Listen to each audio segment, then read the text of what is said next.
This recording is for Semester 5 Core English Optional Paper on the 20th century of for Mangalore University students.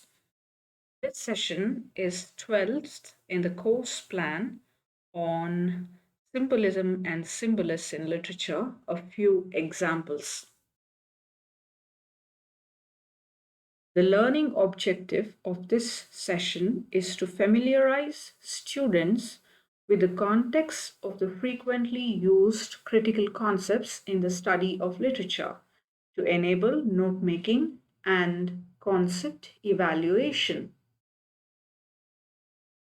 The outcome of this particular session is to enable students to get an academic orientation in their responses to literature and society, so that they use the terms in the responses to literary works. In the previous session, we had learned about symbolism, the influences on symbolism, some of the important symbolists and their ideas, and how it impacted 19th century art and literary scene. Here we will quickly recap the ideas that we had discussed there, and we shall move on to discussing some of the important symbolists in art and literature. Symbolism is an aesthetic movement that refused to consider material world as real world, perceive the perfect world, an imperfect reflection of higher, eternal, infinite realm which could be evoked by symbols. It rejected descriptive language of realists and naturalists. It chose a more suggestive, symbolic, allusive language to evoke states of consciousness. It propounded the maxim art for art's sake, which was coined by philosopher Victor Cousin in 1818 and was later popularized by Walter Pater. Symbolism ನಾವು ಹಿಂದೆ ನೋಡಿದ ಹಾಗೆ it's an aesthetic movement, ಅಂದರೆ ಸೌಂದರ್ಯ ಪ್ರಜ್ಞೆಗೆ relate ಆಗಿರುವಂತಹ ಒಂದು movement which refuse to consider material world as real world. ನಾವು ನೋಡುವಂತಹ ಭೌತಿಕ ಪ್ರಪಂಚನೇ ರಿಯಲ್ ವರ್ಲ್ಡ್ ಅನ್ನೋದನ್ನು it rejected, it refuse that idea. Instead it perceive the perfect world which was an imperfect reflection of higher eternal infinite realm which could be evoke by symbols. ಸಂಕೇತಗಳು ಅಥವಾ symbols ಮೂಲಕ higher ಮತ್ತು eternal ಅಂದರೆ ಎಂದಿಗೂ ಅಂತ್ಯ ಇಲ್ಲದೆ ಇರುವಂತಹ infinite, ಯಾವುದೇ ಮಿತಿ ಇಲ್ಲದೆ ಇರುವಂತಹ ರೆಲ್ಮ್ನ ರಿಫ್ಲೆಕ್ಷನ್ ಆಗಿ ನಮ್ಮ ಪ್ರೆಸೆಂಟ್ ವರ್ಲ್ಡ್ನ ನಾವು ಸಿಂಬಲ್ಸ್ ಮೂಲಕ ತೋರಿಸಬಹುದು ಅಂತ they actually understand that. They rejected descriptive language of realists and naturalists. ನಾನು ನ್ಯಾಚುರಲಿಸಮ್ ಮತ್ತು ರಿಯಲಿಸಮ್ ಬಗ್ಗೆ ಹೇಳಿದ್ದೀನಿ. ಇನ್ ಶಾರ್ಟ್, ರಿಯಲಿಸಮ್ ಇಸ್ ವಾಸ್ತವ ಏನಿದೆಯೋ, the reality as is, depiction of reality as is realism. Naturalism, on the other hand, believes it's an extreme form of realism, which believes that human condition is predetermined by the natural conditions that surround him or her. So ನಮ್ಮ condition, ಮಾನವ condition it's ಪ್ರೀಡಿಟರ್ಮಿಂಡ್, ಅಂದರೆ ಈಗಾಗಲೇ ಅದು decide ಆಗೋಗಿದೆ by the surroundings that we are in ಅನ್ನೋದು. It's another form of extreme realism. ಇದು ಎರಡರ ನೋಷನ್ನು it kind of rejects it. So instead of descriptive language, it chooses a more suggestive, symbolic, allusive, which means referential language to evoke states of consciousness. And the maxim, the credo, the belief is art for art's sake. Art ಅನ್ನೋದು ಯಾವುದೇ ಪರ್ಪಸ್ಸಿಗೋಸ್ಕರ ಅಲ್ಲ. It's not there to serve an ulterior motive. It is an art. It's art for art's sake. You create art for its own sake, not to fulfill some other objective or achieve some particular aim, which was coined by philosopher Victor Cousin in 1818, which is in 19th century, popularized later by Walter Pater. Let's look at some of important symbolists. Some important symbolist poets are, so there are symbolists are not just poets, they can be artists, they can be painters, they can be novelists, dramatists, even literary critics. So we shall look at some of the important names among symbolist poets, novelists, dramatists, and critics. Charles Baudelaire, known as the founder of French symbolism, Paul Verlaine, Arthur Rimbaud, Stéphane Mallarmé, Jules Laforge, Henry Renier, Gustav Kahn, novelist Joris called Huysmans, dramatist Maurice Maeterlinck, critic Remy de Gourmand. So these are all French names, as you're aware. It actually originated in France and later moved to Britain and America and other places where English was prominently used as a language of literature. So, symbolism as an artistic and a literary movement first emerged and was popularized in France, and only later did it travel to other nations or other European countries. So, all the important symbolists that you see in the 19th century pretty much are the French artists. So, that's why you have all these French names. Let's look at Charles Baudelaire, who existed between 1821 and 1867. He is considered the founder of French symbolism, though he was not himself part of the movement. ಅವರನ್ನ ಅವರು ಸಿಂಬಲಿಸ್ಟ್ ಅಂತೇನು ಗುರುತಿಸ್ಕೊಳ್ಳಿಲ್ಲ ಬಾಡ್ಲೇರ್. He was considered later by the critics and the literary theorists as the founder of French symbolism. He disdained ಅಂದರೆ to look upon something with contempt. So ತಿರಸ್ಕೃತ ಮನೋಭಾವದಿಂದ ನೋಡೋದಕ್ಕೆ ಡಿಸ್ಡೈನ್ ಅಂತ ಹೇಳ್ತಾರೆ. He disdained materialistic urban life and was devoted to beauty. So naturalism ಮತ್ತು ನೀವು ರೊಮ್ಯಾಂಟಿಕ್ಸಿಂದ influence ಆಗಿತ್ತು ಒಂದು ರೀತಿಯಲ್ಲಿ ಅಂತ we had spoken about symbolism in the last session. So he disdained ಅವರಿಗೆ he couldn't really take the materialistic urban life and he was devoted instead to beauty, which he expressed through a modernistic vision of sordidness, sensuality, and corruption of city life, which influenced modernist writers later on. So ಅವರ modernist vision ಅಂದರೆ 19th century is still not considered modern. So the time that Baudelaire exists is not considered the modern period, but it's a precursor or a preceding period to the modern period. And he already has a very modernistic vision of sordid ಅಂದರೆ sorrowful, ಸ್ವಲ್ಪ ದುಃಖ ತುಂಬಿರೋವಂಥದ್ದು. ಸೆನ್ಶುಯಾಲಿಟಿ ಅಂದರೆ ಸಂವೇದನೆ ಇರೋ ಅಂಥದ್ದು. And corruption of city life which influenced, he already mentions, this is the time when industrial revolution has happened in Europe pretty much, and the city life has come into existence. He speaks about corruption of city life which influences modernist writers. His collection of poems is called Les Fleurs du Mal, which is translated as The Flowers of Evil. So ಅವರ collection of poems ಅಂದರೆ ಅವರು ಬರೆದಿರುವಂತಹ ಪೊಯೆಟ್ರಿಯ ಕಲೆಕ್ಷನ್ನೇ it's called as Les Fleurs du Mal, the flowers of evil. In his journal in times in time he journal in time ಅಂದರೆ intimate journal ಅಂತಂದ್ರೆ personal journal, he stated that man is naturally depraved and that progress through commerce is satanic. So ಅವ್ರ ಪ್ರಕಾರ ಮನುಷ್ಯ ಈಗಾಗಲೇ he's already sinful. Depraved ಅಂದರೆ morality ಇಲ್ಲದೆ ಇರುವಂಥದ್ದು ಅಂತ, which comes close to the biblical version of a sinful man. And progress through commerce is satanic. ವ್ಯಾಪಾರದಿಂದ ಬರುವಂಥ ಪ್ರೋಗ್ರೆಸ್ ಇಸ್ ಆಲ್ವೇಸ್ ಸ್ಯಾಟನಿಕ್ ಅಂದರೆ ಆಲ್ಮೋಸ್ಟ್ ಡೆವಿಲ್ ಇನ್ಕಾರ್ನೇಟ್ ಅನ್ನೋ ಹಾಗೆ, ಅಂದರೆ ಅದು ಕೆಟ್ಟದು ಅಂತ, ಅಂದರೆ ದೈತ್ಯಕ್ಕೆ ಸಂಬಂಧಪಟ್ಟಿರುವಂಥದ್ದು ಅಂತ. He wrote a sonnet called Correspondences, in which he stated that materialist world is a world of symbols pointing to an ideal world. So he wrote a sonnet, as you are aware of. Sonnet is a poetry written in 14 lines and it's named Correspondences. he states that materialistic world is a world of symbols pointing to an ideal world. So ನಾವು ನಮ್ಮ ಸುತ್ತ ನೋಡುವಂಥ ಬೌದ್ಧಿಕ ಜಗತ್ತನ್ನ we shouldn't take it as it is, ಅಂದರೆ realist ಆಗಿ ತಗೋಬಾರ್ದು. Instead, you have to look at this physical world or materialist world as symbolic, as suggestive of something that goes beyond this world, which points to another ideal world. ಇಲ್ಲಿ ಕಾಣಿಸ್ತಾ ಇರೋದು, ಇಲ್ಲಿ ಪ್ರತಿಯೊಂದು ಕಾಣಿಸೋದು ನಮಗೆ symbol ಆಗಿ ನೀವು ನೋಡಿದಾಗ you can actually travel through those symbols into a more ideal and a transcendental world, is what Charles Baudelaire believes in as a symbolist.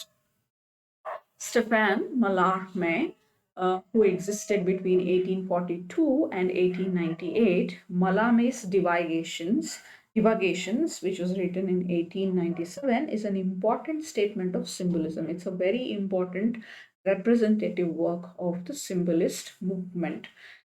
This particular work rejected the realist idea that language was referential and that words had reference to real objects in the world. I have already discussed this idea in the previous session. So here I'll briefly recapitulate it for your, so that you can jog your memory. So language ಅನ್ನೋದು, it is not a representation of the reality outside. It doesn't correspond to the reality, exactly correspond to the reality outside. Instead, it is actually suggestive. Andre language brings the real world into existence, not the other way around. Reality itself, for Mallarmé, it is an interpretation of a perspective and is always already constructed by linguistic symbols. This is exactly what I said. The language alla reality na represent ಮಾಡೋದು. Instead, ನಮಗೆ reality ಅರ್ಥ ಆಗೋದು language ಇಂದ ಅಂತ. ಅಂದರೆ language constructs reality and not the other way around. It's not a reflection.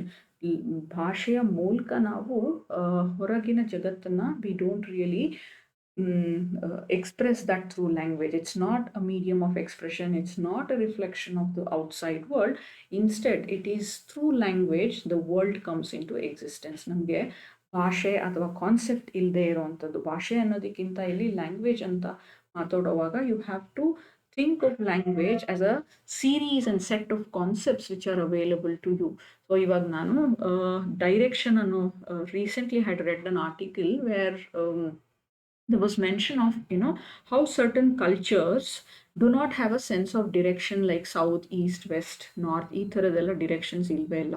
ಈ direction ಅನ್ನೋ ಕಾನ್ಸೆಪ್ಟೇ ಇಲ್ಲ ಅಂತ ಹೇಳಿದರೆ, say for example, if you are in a culture where the people tell you the address by trees or ಈ ಮರದ ಹತ್ರ ಹೋಗಿ ಈ ಕಡೆ ಹೋಗಿ ಹೀಗೆ ಹೋಗಿ ಅಂತ ಹೇಳಿದರೆ, instead of take go north then go south then go left and take west, take a turn to west from there anta helodru badlu. So if they lack sense of direction, lack annadikkinta, if they don't have the conception of direction available to them, then they can't express in those ways. So ನಾವು ಪ್ರತಿಯೊಂದು concept ಬಂದ ನಂತರವೇ ಪ್ರಪಂಚ ನಮಗೆ ಅನಿಸೋದು. So we think there are directions like north, south, east and west, but there aren't any directions like that.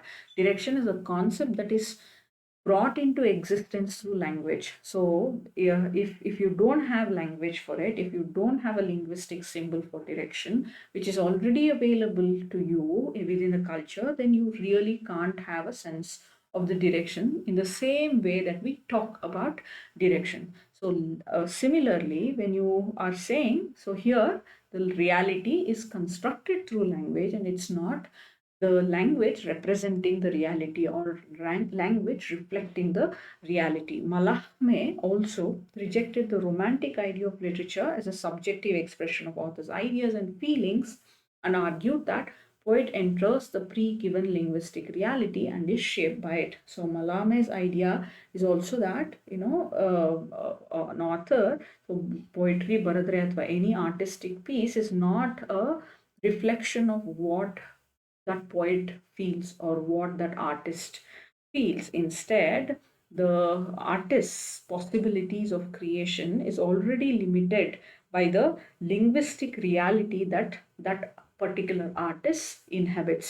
So our linguistic reality allene, it is already predetermined by it. That means ಅವರು ಈಗ ನನ್ನ ಸೃಜನಾತ್ಮಕ abilities ಏನೇನಿದೆ, creative capabilities ಏನಿದೆ, that is somewhat restricted by the kind of culture or the linguistic culture especially that I inhabit. ಅಲ್ಲಿಂದ ಆಚೆಗೆ ನನಗೆ ಸಾಧ್ಯತೆಗಳು ಇಲ್ಲ ಅನ್ನುವಂಥದ್ದು. ಅಂದರೆ ಯಾವುದೇ ಪೊಯಿಟ್ರಿ ಒಂದು ವ್ಯಕ್ತಿಯ ರಚನೆ ಅಂತ ತಗೊಳ್ಳೋದ್ರ ಬದಲು ಆ ಪರ್ಟಿಕ್ಯುಲರ್ ಕಲ್ಚರ್, ಸ್ಪೆಷಲಿ ಆ ಲಿಂಗ್ವಿಸ್ಟಿಕ್ ಕಲ್ಚರ್ ಕೊಟ್ಟಂತಹ ಅಲ್ಲಿ ಉದ್ಭವವಾದಂತಹ ಒಂದು ಪ್ರಾಡಕ್ಟ್ ಅಂತ ನೋಡೋದು ಸೂಕ್ತ ಅಂತ. It kind of moves from the subjective conception of literature towards a more objective conception of literature. Walter Pater, who popularized the credo art for art's sake, he insisted on artistic autonomy through art for art's sake. ಅಂದರೆ so ಒಬ್ಬ ಆರ್ಟಿಸ್ಟ್ಗೆ ಅವನ ಅಸ್ತಿತ್ವವನ್ನು defend ಮಾಡ್ಕೊಳ್ಳೋದಾಗಲಿ ಅಥವಾ justify ಮಾಡ್ಕೊಳ್ಳೋದಾಗಲಿ ಬೇಕಾಗಿಲ್ಲ. He is autonomous, he is pretty much independent to create art for its own sake, not to fulfill any purpose or with some intention or to instruct people. So it doesn't need a motive to come into existence. Art doesn't need a motive to come into existence. He gave more importance to artistic expression than artistic object. For him, what was more important was the expression and not the object. ಸಾಹಿತ್ಯಿಕ ವಿಷಯ ವಸ್ತು ಅಥವಾ ಕಲೆಗೆ ತಗೊಂಡಂತಹ ವಸ್ತು ಅಲ್ಲ important, ಆದರೆ expression is important. And his idea is a precursor to modern views of life and art. So ಇದು ಆಮೇಲೆ ಅಂದರೆ ನೀವು ಯಾವುದೇ ವಿಷಯ ತಗೊಳ್ಳಿ, ಈ ಥರದ್ದೇ ವಿಷಯ, ಇದಕ್ಕೆ ಮುಂಚೆ ಸಿಂಬಲಿಸ್ಟ್ ಮೂಮೆಂಟ್ ಬರೋಕ್ಕೆ ಮುಂಚೆ ಸಾಹಿತ್ಯದ ವಿಷಯ ವಸ್ತುಗಳು ತುಂಬ ಕಡಿಮೆ ಇದ್ವು. It used to be either nature or love or God or narratives about heroes and all these things. But now it's not important what object you choose. Like William Carlos Williams later on writes about Red Wheelbarrow. So ಯಾವುದೋ ಒಂದು machine ಬಗ್ಗೆ ನಾನು ಪೋಯ್ಟ್ರಿ ಬರಿಬೋದು, ಅಥವಾ ಇನ್ನೇನೋ not so literary object ಮೇಲೆ I can produce literature, and it doesn't matter what I choose to produce literature on. Instead, what matters is what I express to that particular object. He also advocated literary criticism based on subjective experience and impressions in his studies in the history of the Renaissance. So he advocated literary criticism based on subjective experience. So ನೀವು criticize ಮಾಡೋದಾದ್ರೆ, if you have to offer the critique of the literature, please do it based on your subjective impression and experience. And this idea is propounded in his work, Studies in the History of Renaissance. He aestheticizes experience, equating the fullness of experience with beauty. So ಇವರಿಗೆ ಎಕ್ಸ್ಪೀರಿಯನ್ಸೇ ಎಲ್ಲ, fullness of experience is equal to beauty. So it's not about ಬೇರೆ ಅವ್ರ experience ಮಾಡಿದ್ದು ನನ್ನ ಅನುಭವಕ್ಕೆ ಬಂದಿತ್ತು ಅಂತ ಅಲ್ಲ. ನನ್ನ ಅನುಭವನೇ ದೊಡ್ಡದು ಅನ್ನುವಂಥದ್ದು. ಆ್ಯಂಡ್ ಅಲ್ಲಿಂದಲೇ ನಿಮ್ಮ ಸೌಂದರ್ಯ ಪ್ರಜ್ಞೆ ಅಥವಾ ನೀವು ಹೇಗೆ ಏನನ್ನು ಆಸ್ವಾದಿಸ್ತೀರಾ ಅನ್ನೋದು ಅಲ್ಲಿಂದಲೇ ಬರಬೇಕು ಅನ್ನೋದು. that's how he understands literature. His other works include Moria the Epicurean, Imaginary Portraits, Plato and Platonism. So ಇವರ ಇನ್ನಷ್ಟು ಕೃತಿಗಳು ಇದು. Oscar Wilde, who is an English playwright, he is known for his dandyism and decadence. Dandyism ಅಂದರೆ ಸ್ವಲ್ಪ ಶೋಕಿ ಮಾಡೋ ಜನ ಅಂತ ಹೇಳ್ತಾರಲ್ಲ, somebody who is obsessed with his own appearance, and decadence ಅಂದರೆ ತುಂಬ ಇಂಟೆಲಿಜೆಂಟ್ ವೇಸ್. ಎಲ್ಲದರಲ್ಲೂ ಸ್ವಲ್ಪ ಅತಿಯಾಗಿ to an extent that it becomes so pleasure. If it becomes too much, no, it's not pleasure, it's actually sin.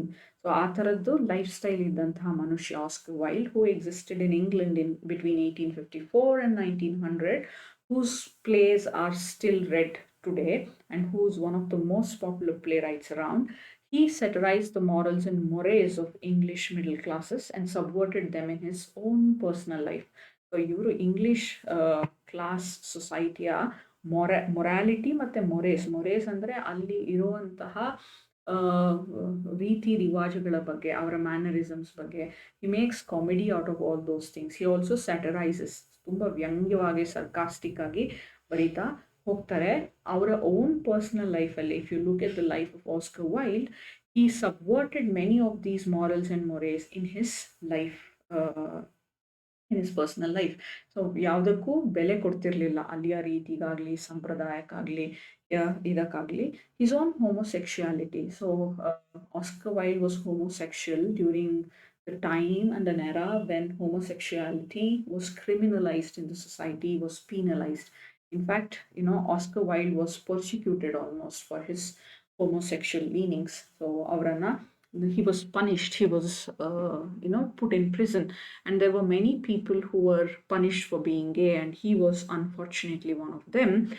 It caused conflict and controversy in the times he lived in. He was a little open about it.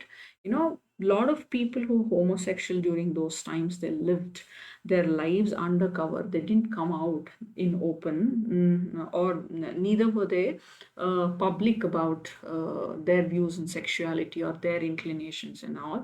But now he's celebrated by scholars of gay and lesbian studies. Now he's a very big icon of gay and lesbian studies. In his novel, The Picture of Dorian Gray, he emphasizes the immorality of art and declares that all art is quite useless. So this, is kind of congruent with the earlier idea that we were discussing on art for art's sake. So art ಅನ್ನೋದಕ್ಕೆ ಯಾವುದೇ purpose ಬೇಕಿಲ್ಲ ಅನ್ನೋದನ್ನ he reiterates the same idea. He emphasizes, which means stresses, the immorality. Immorality ಅಂದರೆ ಆರ್ಟ್ಗೆ ಯಾವುದೇ moral purpose ಬೇಕಿಲ್ಲ ಅಂತ. It need not instruct, it need not bring in transformation, nothing.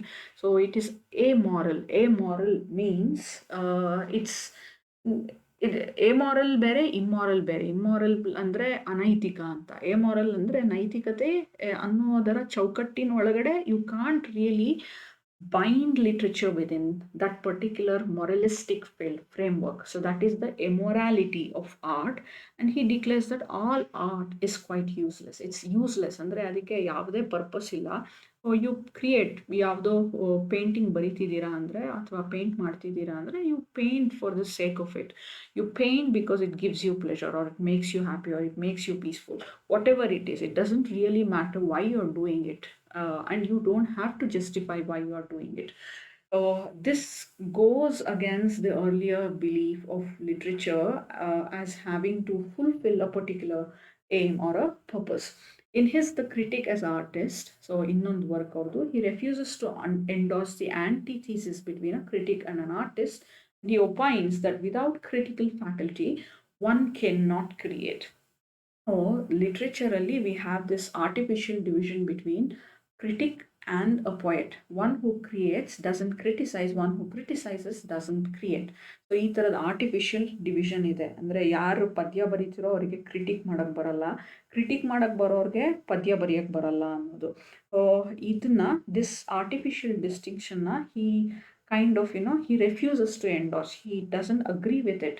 So between an artist and a critic, and he opines that without critical faculty, ನಿಮಗೆ criticality ಇಲ್ಲದೆ ಇದ್ದರೆ, ವಿಮರ್ಶಾತ್ಮಕ ದೃಷ್ಟಿ ಇಲ್ಲದೆ ಇದ್ದರೆ, ಯು ಕೆನಾಟ್ ಕ್ರಿಯೇಟ್. ನಿಮಗೆ ಸೃಜನಾತ್ಮಕವಾಗಿ ಯೋಚನೆ ಮಾಡಲಿಕ್ಕೆ ಸಾಧ್ಯ ಇಲ್ಲ ಅನ್ನೋದು ಆಸ್ಕರ್ ವೈಲ್ಡ್ ಅವರ ಅಭಿಪ್ರಾಯ.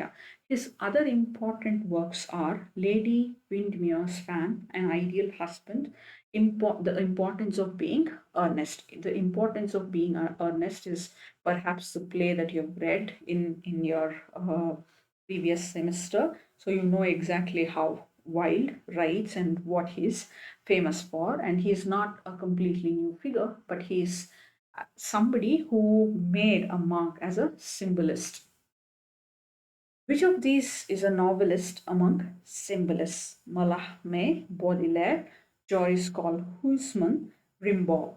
Correct answer, Joris Karl Huysmans. Which of these works doesn't belong to Oscar Wilde?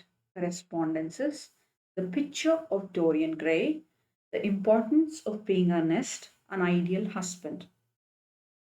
Correct answer is correspondences. Who among these symbolists aestheticizes experience itself? Stefan Mallarmé, Jacques Derrida, Charles Baudelaire, Walter Pater. Correct answer, Walter Pater. Who among these symbolists rejected the romantic idea of literature? Walter Pater, Stefan Mallarmé, Charles Baudelaire, Julia Kristeva. Correct answer is Stefan Mallarmé. Who holds the opinion that critical faculty is important for artistic expression? Stefan Mallarmé, Charles Baudelaire, Julia Kristeva, Oscar Wilde. And the correct answer is Oscar Wilde. Let's summarize what we learned in this session. We recapped what symbolism is and how it is an artistic movement characterized by refusal to consider material world as real world and instead depicts the present world as an imperfect reflection of higher, eternal, infinite realm which could be evoked by symbols. Some important symbolist poets are Charles Baudelaire, who is known as the founder of French symbolism, Arthur Rimbaud, Stéphane Mallarmé, Walter Pater, Oscar Wilde.